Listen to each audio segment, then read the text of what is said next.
Hello everyone, welcome to the fifth episode of our horror game series. And today we're gonna be covering interaction system. And I managed to record this episode in the same day as I recorded Flashlight. So I'm gonna post it in the same day and not tomorrow. So let's start by creating interfaces. So today we need to create interactions. And how are we gonna do that? Is we're gonna do it by creating blueprint interface. So we're gonna go inside of our blueprint, create a new folder, call it interfaces,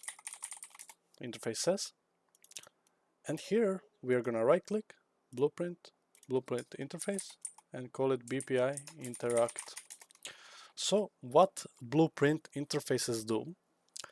Basically, we can talk with other blueprints without using hard casting, and that's pretty good, and it improves our performance in the long run, and it's just good use to use blueprint interfaces. So we're gonna open our BPI interact, and we're gonna create two functions, and the first one is gonna be called on interact, and on interact we're gonna have input that's gonna be our interacting player, and we can call it like this, and make sure you set it as a character object reference, just like this. Perfect. And now we're gonna create another function and call it is interactable, simple like this, and our output is gonna be interactable. We're gonna call it, so we are on interact and output is interactable, but make sure you put it as a boolean. Perfect. Make sure you compile and save, check it, it's perfect, works good. And now we can close. As you can see, we cannot do anything here as it's grayed out and it's read only. So the rest of the things we are gonna do inside of our HP character. So let's go ahead and go into the, we can close this out. We did our flashlight here, we can comment it, flashlight, and we can go ahead and start with our interaction system. But before we do that, we need to go to main menu, to the content browser, inputs, and create a new input and call it, we will create input action here and call it IA interact. And now when we created this, we can put it as, we can actually put it as a boolean, I'm pretty sure. And we're gonna go to the IMC input mapping context. And here we're gonna create a new mapping, and we're gonna select our interact and press E. Since I want it to be on E, in most games you will find it that interaction is on E, but you can also put whatever you like. You can put F, etc. You can put left click as well. Okay, so here when we have done that, we will be able to call our EA interact enhance action event. Perfect. So now we can start creating our input system. So how are we gonna do that? Well, it's pretty simple how I wanna do this. Basically, we're gonna take the position of our camera, get world location of our camera and the forward vector, and let's say 250 units forward, we're gonna be able to interact with something. So if our interaction line trace hits something that's interactable, we're gonna call an event. So what I mean by that, we are gonna, sorry for that, we're gonna go into our EA interact and we're gonna pull our camera here. So this is gonna be our reference for a camera. We're gonna get world location of our camera, so we need to find where is our camera at this certain point, and we're gonna get forward vector, and when we get that, we will multiply our forward vector, and we're gonna multiply this with float. So we're gonna make literal float, and do it like this. So what this do is we're gonna put 200 as this is gonna represent our line that's gonna fire when we press E, right? So everything will be easily understandable when you see it live, but for now try to understand what I'm saying here.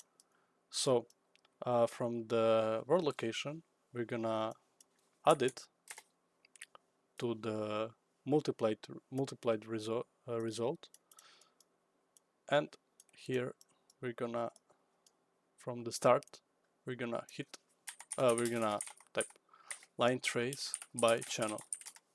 So what this means basically, line trace is a trace that's gonna be fired in front of us, and it has outputs, out hit, and return value.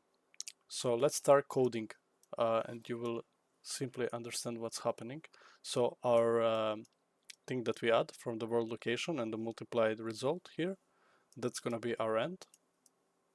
And our start is gonna be just world location of our camera, right? Okay, so now when we did that, from out hit, we can break hit result, and we can expand it like this. And we can hold B, left click, and get the branch, or we can just type in branch. And our condition is going to be return value. So once we fire this, I interact, we're gonna check if the actor is interactable. So we have our interactable, and if you remember correctly, we set it up in the blueprint interfaces BPI interact. We have is interactable, and we have interactable here. So now back to the job. Is interactable. Target is gonna go into hit actor. So that's gonna be our target, the actor we hit. And from the interactable, I'm gonna hold B, left click, get branch again, and simply connect it as a condition here. So from there, we will see, so line trace, condition. Okay, sorry. From the branch, we see if the line trace hits something, if it's true that we hit something, we're gonna check if it's interactable. Okay, so when we check if it's interactable, if we get a positive result and it says yes, our actor is interactable, we want to call on interact, and our hit actor, our target is gonna be the hit actor, the actor that we just hit, right? And interacting player can be self, it's gonna be us. So now this should be working. We can set trace channel visibility and draw debug type as for duration, so we can test. And here I can go ahead and show you what we created. So now we have our flashlight, right? But we can also interact. So as you can see, we are firing line traces here.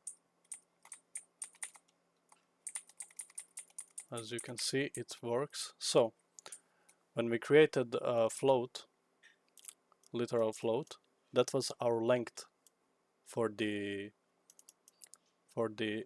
interaction length. So what we did there is, from the camera, we got world location of camera, and we added it with the multiply result of forward vector and the literal float, that's our length. So basically we just multiplied the length and the forward vector, so it goes in front of us. And this result we added, and it was our end line, and start was our camera location. So basically this was our start, and line trace was somewhere here, and it ended. As we can see it in the live game, you can see it starts there, and it ends there, and that's our interaction. We can actually make it even bigger, the interact, if we want. I'm gonna put it 250, so you can change it as you wish. You can also create it as a variable. So you can promote a variable and call this interaction length. And you can just compile and put whatever you like. You can put it like 250. And now if we go and play, as you can see, it's a little bit bigger. So that works perfectly, but we have nothing to hit right now. So we're gonna create something to hit. We're gonna create simple actor, and we're gonna call it, we can actually use this as well. We can just duplicate it. So just press duplicate and call it BP cross game. And right now we are in main menu. That's not where we want to be. We want to go on our map. And now it's important part. This is how you set up the blueprint actors to be interactable. So we will go to the BP cross game. We're gonna go to the class defaults, class settings, and we need to implement interface. So here we have BPI interact. Make sure you implement it, and we can compile and save. And now here I don't want this to happen actually, so we're gonna delete this from the cross game. Be sure you don't delete it from the main menu one. We can rename this one to main menu. This is one with the animations, right? And we don't want this, we don't want it for this one. And we're gonna create it a little bit. Actually, we can put it like this. So now, as you remember, when we created BPI interact, we have two functions and they show up here. So on interact is going to be the event that fires when we interact with the cross, and is interactable. We need to press tick to make boolean true if we want it to be interactable, right? So now on interact we can just print string, and we can print you hit a cross, and we can put some color. And to prove that it works, we can go and test. Actually, we need to pull it. So pull the BP cross game. That's our BP cross game. And we can press end. Actually, our pivot is at the wrong spot, so we're gonna do it like this. So now, if we go and test it out, we can see we cannot interact, and that's pretty simple problem that we encountered here. And basically, our cross doesn't have collision right now, so there is no way we can tell the game, okay, we hit something, because there is no collision. So what we're gonna do is we're gonna go to the viewport, and we're gonna select cross and add simple box collision, and we will just quickly edit it. You can take more time into it, but just select the cross. So put your cross inside of the box collision, and I'm gonna select the box collision. Make sure you don't select cross, you select the box, and type in collision like this, and we can select block all dynamic, and we can hit play. And as you can see, we cannot go through the cross now since we have collision, but also if we press C, we will hit the cross. As you can see, we are getting hits and everything works perfect without casting. So that's our interaction system. In the future, we're gonna implement more stuff for the gameplay. When we interact with the cross, we can even put a cross to be part of our game, part of our mechanic. I'll see what I want to mix with there, but for now, you have a perfectly working interaction system. And in future, we're gonna expand this. And in the next episode, we will be creating, let me just check. There is too many episodes that I have on my mind, I'm getting lost. So I will create in the next episode. Oh, we're gonna be doing music, since it's most important thing in the horror games, the music. And we're gonna be creating background music. We're gonna be creating dynamic music only on one way, only on one location, you will see it's gonna be perfect. So for today's tutorial, this is done. We got interaction system ready, and in the next episode, as I said, we're gonna be focusing on the music. So thank you all for watching, and see you in the next episode.